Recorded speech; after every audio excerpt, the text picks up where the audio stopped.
Today I'm bringing you an amazing Red Dragon Archfiend deck profile with options for budget players too. What's potion? You got Matt here, and welcome back to another competitive Yu-Gi-Oh video. 2023 released 3 amazing structure decks to the Yu-Gi-Oh TCG. Everyone was playing Trap Tricks, and now everyone's all on Fire King because it's the hot new deck of the format. But let's show some love to the other structure deck, the Red Dragon Archfiend structure deck, also known as the Crimson King deck. The deck focuses on synchro summoning huge boss monsters and has a ton of one-card combos. So if you're excited for the video, then do me a favor and smash the like button. If this video hits 150 likes, then I'll bring you the ultimate Red Dragon Archfiend combo guide with test hands. Also, if you like deck profiles, combo guides, meta discussions, and competitive Yu-Gi-Oh videos just like this one, you're gonna love this channel. So make sure to subscribe and help us reach our new goal of 5,000 subscribers. Now that being said, here's the best Red Dragon Archfiend deck profile for the January 2024 competitive Yu-Gi-Oh format. Let's jump into it. So here we are back with the deck profile. I have a 40 card main, 15 card extra, and 15 card side deck that is tailored to the meta right now, with Fire Kings being the format after the Fire King structure deck. So let's just go ahead and jump on into it, of course. And I do want to remind you guys that if you leave a like on the video and this video reaches 150 likes, then I'll make sure to bring you a combo guide for this deck.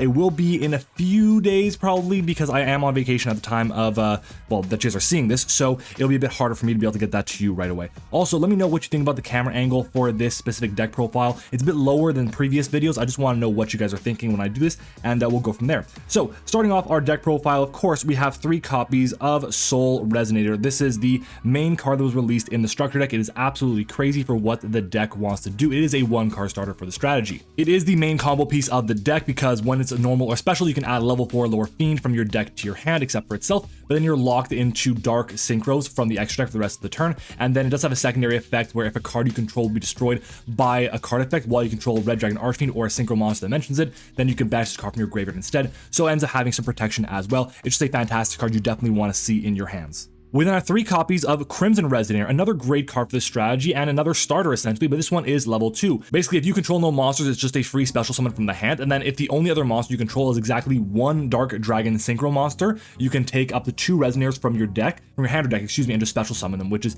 insane. The big problem with this one here is once you use the effect of Crimson Resonator to either special or to special from deck, it locks you into Dark Dragon Synchro monsters for the rest of the turn, which can be a little counterproductive depending on which route you want to go with. We're also playing 2 copies of Vision Resonator. I really want to play this at 3 copies because it gets you access to your Crimson Gaia from the deck or your Red Zone, which is a really strong cards. But because this card is a little bit hard to handle on its own, it makes it a bit challenging to use at 2 copies, at 3 copies I should say. You really want to see this in combination with other cards. It's not a 1-card starter like the other 2 are, so you really want to have this with multiple other cards. It is a free special, however, if you have any level 5 or higher dark monster on the field. It doesn't have to be a dragon or a synchro, which is really nice as well in case you decide to incorporate the Bistral package into the strategy too. We are playing 2 copies of Synchron Resonator. I really don't like this card. I don't like to have to play it at 2 copies. I want to play it at 1, but the reason we play it at 2 is just in case we end up drawing it. I don't want to have to summon from my hand with the effect of the Soul Resonator, so it makes more sense for us to have it, well, from, not the Soul Resonator, excuse me, the Crimson Resonator. I want to have it in my deck rather than in my hand. It just makes things a lot easier for us.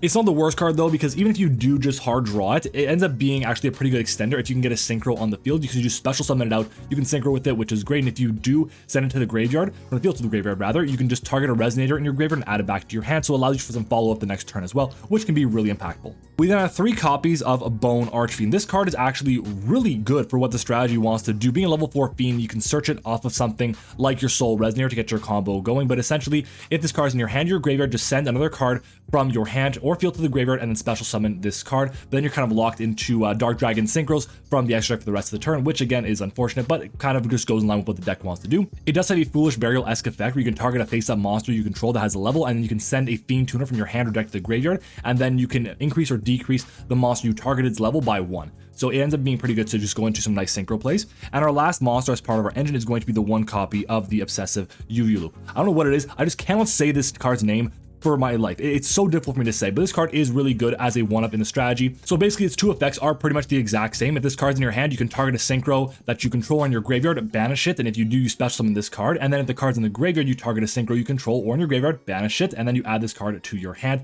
and you can only use each effect once per turn. So basically, if it's in your graveyard, you have to banish 2 synchros from field or grave to be able to get it out, but it is tuner access in a level 4 body, which is really nice. So this plus your Bone Archfiend ends up getting you to a pretty good line for some level 8 synchros in the deck. In a perfect world though, we wouldn't have to play it because the card itself is kind of lackluster and requires a lot of setup for it to really get going. But what are you going to do? It is a decent card right now, and it definitely fits into our star line and into our type of being fiend monsters. Moving on though to our spells, we have our 1 copy of Foolish Burial. This card is great if we can send something like the Vision Resonator to the graveyard. It allows us to be able to get access to our Crimson Gaia from our deck to our hand, which can search us out any copy of our Resonator that we actually need. It's also good because if we manage to send something like the UV Loop, we can actually get tuner access as well if it's later on in the duel, so that is important to note. We are of course playing triple Resonator Call. It's Rhoda for Resonators, but it's not once per turn. You have to place at 3 copies. It is that strong. It does mean that you kind of lose a little bit to Droll and Lockbird because you have that, but honestly, we have countermeasures for that in the main deck. We also have 3 copies of Crimson Gaia. This is another one of the cards that came out in the structure deck, I believe, that's brand new. Basically, during your main phase, you can add 1 Red Dragon Archfiend or 1 card that mentions it from your deck or graveyard to your hand, except for Crimson Gaia. That just makes it a card that can keep searching every single turn. It's really nice to have. Also, when your Red Dragon Archfiend declares an attack, you can change all monsters your opponent controls to face down defense position. That's a non-targeting Book of Moon. It's a Book of Eclipse in general, which is really nice. And on top of that, if a monster on the field is destroyed by battle or card effect, you can special summon a Red Dragon Archfiend from your graveyard. And I believe there's a couple cards in the deck that are considered to be Red Dragon Archfiend, while in the graveyard, something like a Scarred Red Dragon Archfiend is a Red Dragon Archfiend because it has that in the name. So all in all, it's a great card. I really don't want to have to play this at 3 copies. If it wasn't a searcher for the strategy, I'd probably drop it down to 2, maybe even 1, but because it does search a card, we do want to have it so we can max out our consistency as much as possible. And the final card as part of our engine is going to be the 1 copy of Red Zone.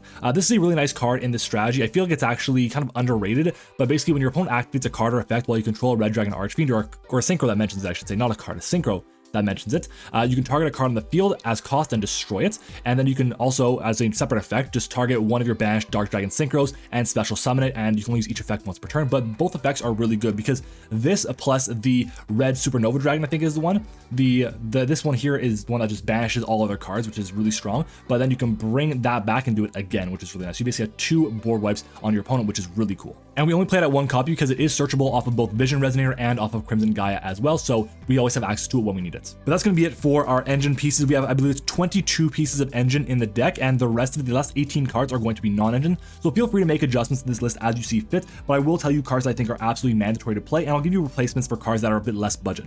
So we do have, of course, the best hand trap in the format right now, in my opinion, which is going to be triple copies of Ash Blossom and Joyous Spring. This card is really powerful, stopping any adding to hand, saying to grave, special summoning from deck. A lot of decks trying to do that right now, so we want to stop that. We have triple copies of DD Crow. I have DD Crow in here for a few reasons, but one of the biggest ones is going to be Fire King and Tearlament. Both these decks are really strong right now in the format, and obviously there's a lot of other decks that are also really good that utilize the graveyard, but those are the main ones I want to focus on right now because specifically of what I'm facing off at my local scene. But this card here is able to shut down those decks a good bit, getting rid of tier names, getting rid of the Horus pieces, for example, getting rid of Fire King Barong or Pawnex while it's in the graveyard and it's in the draw phase is really nice. If you're going up against Unchained, for example, banishing the Shayama or the Yama before they get a chance to resolve their effects or activate their effects even is really nice too, so I felt like it was really good inclusion into the strategy.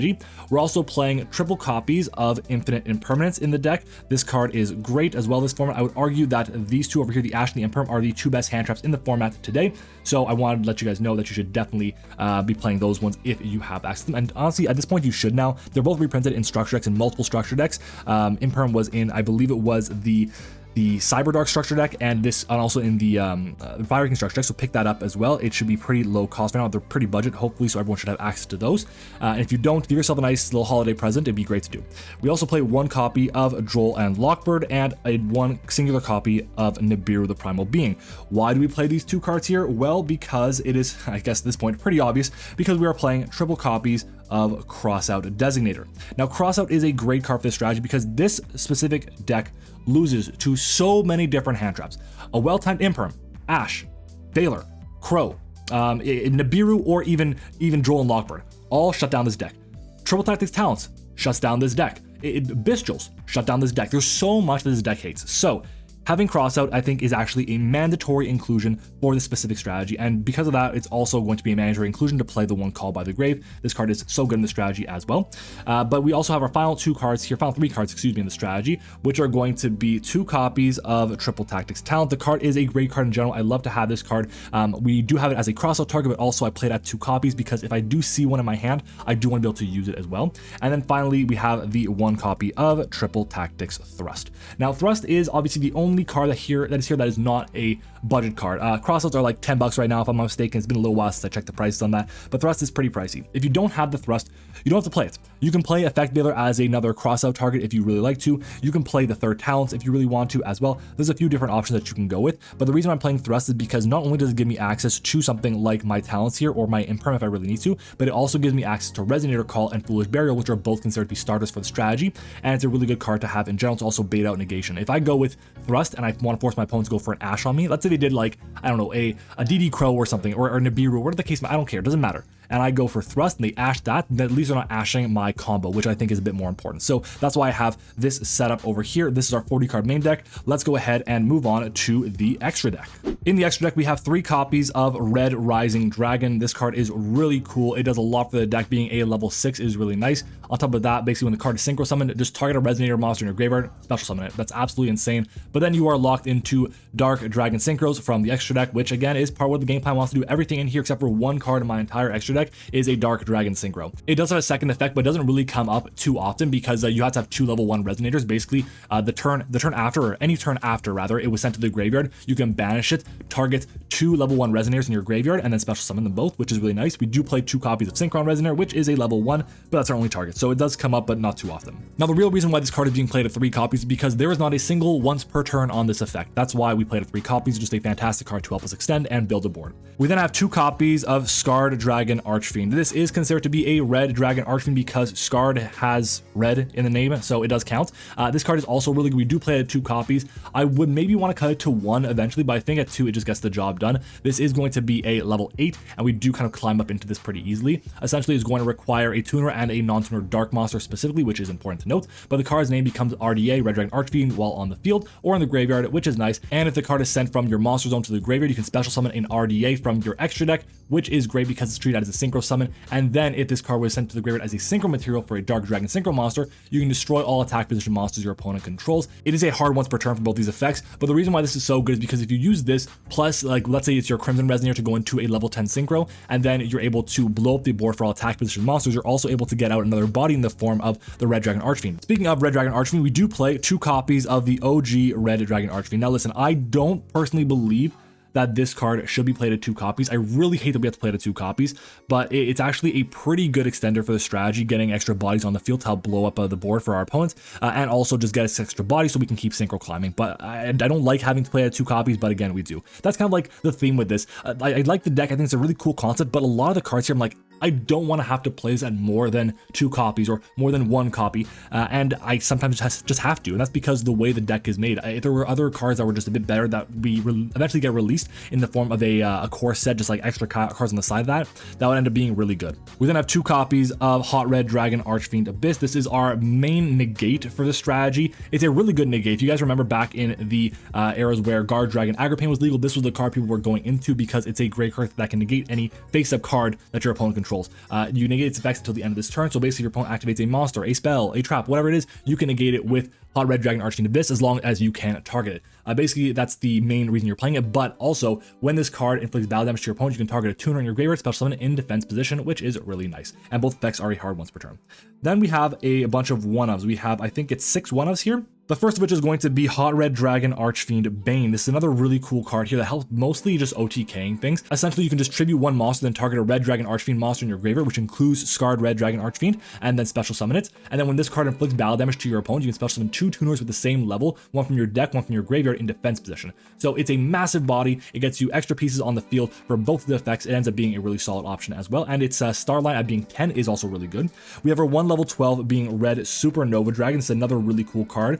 Came in the structure deck as well. So far, everything here has come in the structured deck, to be honest, which is great. But this card here is really good as well as just being a generic card that we can go into and really start pressuring our opponents because it has a couple of really good things going for it. The first of which is that it has 4,000 attack, which is crazy. It does require 3 tuners though. 3 tuners is important to note, but it does gain a bunch of attack for each tuner you have in your graveyard, and this deck is almost entirely made up of tuners. When you look at it, you have like, I think the only non-tuner in the deck that's going to be a monster is going to be, or a monster part of your engine rather, is going to be Bone Archfiend. Everything else is a tuner, so just keep that in mind. But the main reason why you play this card here is because when your opponent activates a monster effect, or when they actually declare an attack. As a quick effect, you can banish this card and banish all cards your opponent controls, and then once per turn during your next end phase after this card was banished by its own effect, you can special summon this banished card. And the reason why this is important to note is because the reason why it's so good, I should say, is because of Red Zone. If you pair this with Red Zone, you're in a fantastic position because you can just target one of your banished Dark Dragon Synchro monsters, special summon it, and that is huge because if we look at Red Supernova Dragon, I should say, this card here does not have a hard once per turn on it, which is really nice. And then we have our 4 other cards in the strategy. We have the 1 Scarlet Red Dragon Archfiend. This is there for time. It also just happens to be a level 8 that we can go into. It can blow up the board. It ends up being honestly a better card than just the pure Red Dragon Archfiend.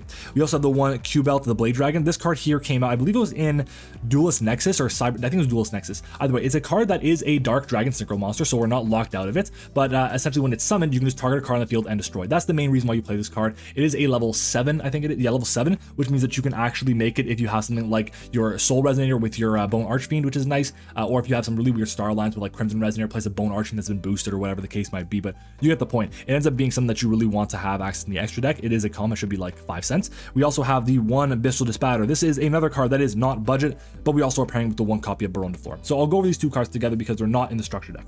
Abyssal Dispatter, I think, is the most mandatory card to add to this deck. If you're going to be playing this deck, you need to pick up a copy of Abyssal Dispatter. It is that good of a card. Honestly, I think the card itself is really allowing the deck to extend a bit more than you originally want to. It gives you access to negation as well because your opponent's banishing cards. That's great, but you also have ways to banish their cards because you're playing your own DD Crow. And on top of that, it gives you ability to recur resources back, which is really nice too. And it's just a massive body, and it also allows you to extend. So I want to play it in the strategy. I think it's a mandatory card. As for Baronne, this card is the 1 card that is not a Dark or a Dark Dragon Synchro monster. So we get locked out of playing this quite a bit, but on turn 2, we are better off going into this card here, I think, than a lot of other options because it is still a massive body of 3000 attack, but it does offer us a negate and a pop, which is really nice too. So if we're not always going to be locked into the Dark Dragon Synchro monsters in the extra deck, we do want to have access to Baronne as a possibility, so that's why I'm playing it. Anyways, that's going to be our extra deck. Let's go ahead and move on to the side deck. So for our side deck, I need to preface that again, it's mostly going to be tailored to my specific local scene. There are cards here that I would really recommend you keep playing, and I'll kind of go over those as well. But essentially, we're going to start off with 2 copies of Droll and Lockbird. We do have the 3rd copy in our main deck. If we're playing against a deck that really is hating to deal with Droll and Lockbird, we will side them in, but it is mostly going to be mostly in the main deck, I should say, for a crossout target, but Droll is a solid card this format nonetheless. Same thing with the 2 copies of Nibiru. I'm siding this card here as well because I want to have access to the 3 copies in case Nibiru came up and something like, let's say it was, I don't know, the DD Crows were not going to be that impactful, or I didn't feel like I needed the thrust or the talents in the main deck, so I want to have access to another hand trap, and this gives me that as well.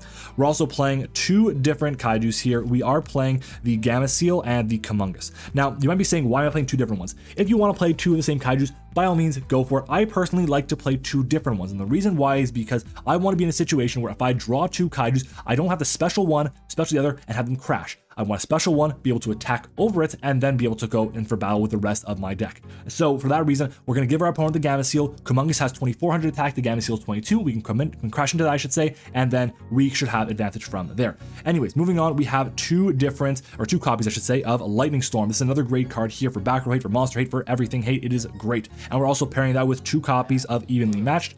But all these cards, these 4 cards here, are searchable off Thrust, which is really nice. I want to have access to them because there are some decks in the format right now that really hate dealing with cards like this. We are also playing 2 copies of Book of Moon. Now, I love Book of Moon this format. I think it's just such a great card because it allows you to basically play offensively or defensively, going first or second, which is really nice. And then our final 3 cards in the side deck, we have the 3rd copy of Triple Tactics Talents. We have a Harpy's Feather Duster for back row hate, and we have the 1-dimensional barrier as just a blowout against other strategies. But it's also good because it's a crossout target for us. So in case our opponent decides to go, I will flip up D barrier and I chain the crossout, then I can bash the D barrier and I can keep playing the game because crossout destroys this deck. But yeah, that's going to be it for this specific list. Let me know what you guys think about the main, extra, and side deck, of course. And if you guys hit the like button and we end up hitting 150 likes on the video, then I will bring you a combo guide for this specific build of the deck. I do want to say I was really trying to find a way to make this deck a little bit different, because what I think I've noticed is that a lot of people are playing a very similar list to the one I'm playing right now, and that's just how it is. The deck itself is not, it's hard to kind of really make something too different with it because the deck itself isn't something that you can tinker around with too much. But what I do want to know about it is I want to make the Bistrels in there because I want to try and add something different to it, and I just couldn't find a list I was happy with, because you do get locked into Dark Dragon Synchros from the extra deck, and the Bistrels are great at doing other things as well. So either way, that's going to going to be it. Again, if you enjoyed the video, leave a like. Make sure to comment your thoughts on the video as well. And of course, subscribe to the channel too. This is the first video I'm recording after we hit 4,000 subscribers. It's been quite a while for you guys since we did hit that, but I do want to thank you guys for that nonetheless. So leave a like, comment, subscribe as well if you enjoy competitive Yu-Gi-Oh! And you want to see more from me and help reach our new goal of 5,000 subscribers. Thank you for watching. I hope you enjoyed it, and I'll see you all next time.